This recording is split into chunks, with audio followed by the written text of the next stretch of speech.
Hey everyone, how's it going? It's that nerd Ryan here, and today we are going to be talking about Lightyear. That was my movie pick of the week that we'll be talking about. So I am going to do a little bit of a weird layout today, just for the fact that it just came out on Disney Plus last week, and was in theaters beforehand, but still, a lot of people probably waited for Disney Plus for it to come out. So I'm not going to go into full spoilers until I tell you guys, because I do have the whole note list right here of everything. But it's strange. It's a movie that's very, like, high stakes, but also not. And it also doesn't affect, like, any other Pixar movie, really, except for kind of Toy Story. And yeah, it's kind of weird that, like, it's a movie in a movie universe, basically. So, I don't know how to explain it other than that, because it's, like, very weird to explain. But, yeah, it feels like it's a movie, which is how it's supposed to feel, because it's supposed to feel like the movie that inspired Buzz Lightyear. But my issue with that is we already had that. We had that, I think, right after Toy Story 2 came out, or like a few years after, with the animated Buzz Lightyear movie, which I really loved as a kid, and I kind of want to rewatch if it's on Disney Plus, just to compare it to this. Who knows, maybe we'll do that next week instead of DC film. But yeah, it felt like it was unnecessary, in my opinion. And it felt weird to the sense of, like, it felt like a paradox. It felt like a movie based on the toy, that the toy was based on that movie, is what it felt like for that, if that makes sense. Which is not going to reflect in my total score, which I feel like my score method is kind of broken, just for the fact. But yeah, it's a very strange concept, but it's executed okay. So the animation score, because it's Pixar, one of the biggest animation companies in the world, it gets a 10 out of 10, obviously. For script, the script had a few weird things in it. Like I said, it was kind of a weird concept. I had to give it a 9 out of 10. The story, I had to give it 8 out of 10, because it was just kind of a... It was riffing off of a lot of science fiction movies and blockbuster movies, I guess is what I could say. Voice acting, I mean, we had an all-star cast in this. I gave it a 10 out of 10. And characters, I gave it an 8 out of 10. There were some that were like, okay, kind of generic. But the main core team and the main villain were good, so I gave it an 8 out of 10. That gives it an average score of a 9 out of 10. Which I don't feel it fully deserves, and I know I created the score list, but, like, doing the math on it and then looking at it, my personal score for it, I want to give a 7 out of 10, but my mathematical score is a 9 out of 10, so let's just make it an 8 out of 10 then. Meet in the middle. So, now we're going to get into spoilers. I'm going to read my whole note sheet for you guys. So, the opening crawl, or whatever you want to call it, says that it calls back Toy Story and says that this is the movie that inspired the toy Buzz Lightyear. And we see that the Space Rangers are traveling to a uncharted planet. And we see that, like, we kind of get right away character traits about this Buzz, that he's kind of a loner. And we also get a callback to the Toy Story line, "You're mocking me, aren't you?" Which is funny, because there are a lot of callbacks, not only to Toy Story in this, but Star Wars, like I said, Marvel, Star Trek, just big giant sci-fi movies or blockbusters that you see constantly throughout this movie, and it helps and hinders the movie at the same time. We get to see they can't stand rookies as well, and a rookie is taken by a plant, and they end up trying to leave the planet, but they crash land and the entire space station or spaceship is marooned. Jump cuts to 1 year later, where there's hyperspeed fuel tests going on, and Buzz is being the pilot.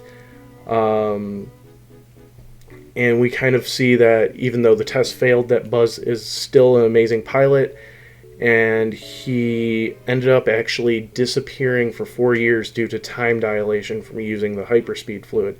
So he keeps constantly doing these jumps, and it goes forward about 100 years. And I'm kind of jumping ahead there, but in between, he meets his therapy robot cat named Socks, which is a emotional support animal robot. And yeah, it's kind of sad to see him like traveling through, and his friend gets married, has a kid. That kid has a kid. We see all the stuff that Buzz misses, which kind of reminds me of Captain America, which is funny because it's Chris Evans. But yeah, so during the time, he told Socks to try to solve the fuel equation, which after the final mission, Socks figures it out. So as soon as that happens, people show up to decommission Socks, and Buzz chooses Socks over them and makes the formula for the fuel and flies off. And he comes back about 22 years later. And that is when the whole plot starts happening, where robots have invaded the planet. They're called Zurg robots because all they say is Zurg.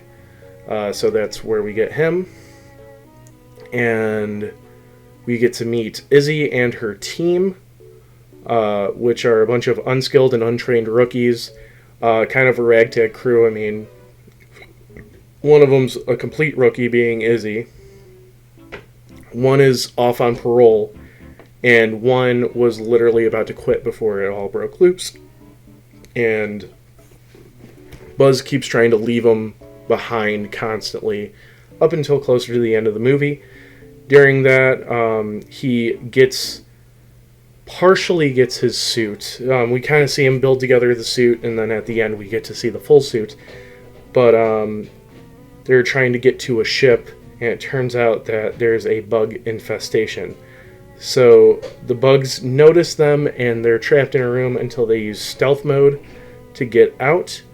But the timer runs out because the rest of the team was goofing off, and they ended up running the wrong way into Buzz's ship, and basically get into a space fight with the main character, or the main Zurg, and crash landing on the dark side of the planet, because I guess the planet doesn't rotate. And they're right by a mine, where they need the one piece that would fix their ship. So they go and try to do it, and while that happens, they get trapped in these holding cells, which Buzz finally learns how to work as a team to be able to get out of that.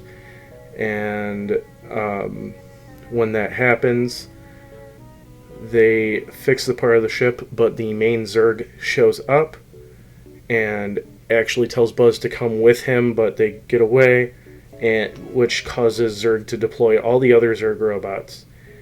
And they are trying to get away, and Izzy accidentally messes up the launch cycle, destroying the ship again and stranding them again.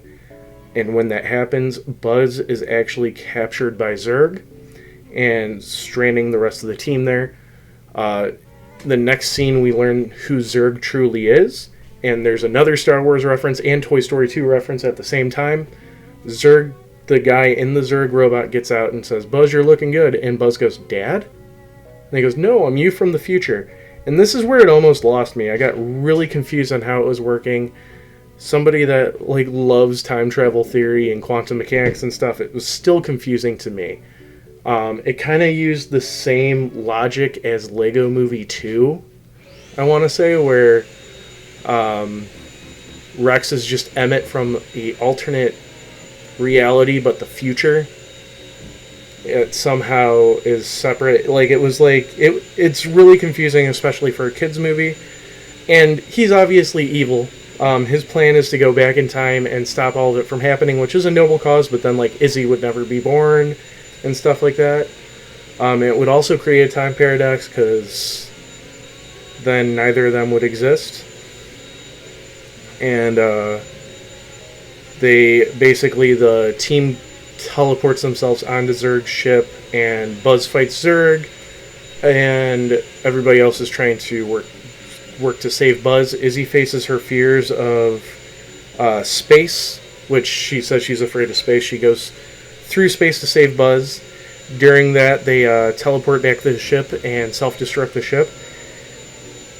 And the ship self-destructing and Buzz trying to get into a ship during the self-destructing sequence was the coolest scene, hands down. And I thought it was really cool. It reminded me of Clone Wars Season 7 when Ahsoka falling into the Y-Wing. And ends up fighting Zurg and everything again. He ends up saving his team, and they all become Space Rangers, where we get 3 post-credit scenes with no little green men, which kind of shocked me. But yeah, so that was the review for Lightyear. Again, I give it an 8 out of 10. Definitely watch it on Disney Plus if you haven't yet. But yeah, go ahead, check it out. Have an amazing day. It's that nerd Ryan telling you. Again, have an amazing day.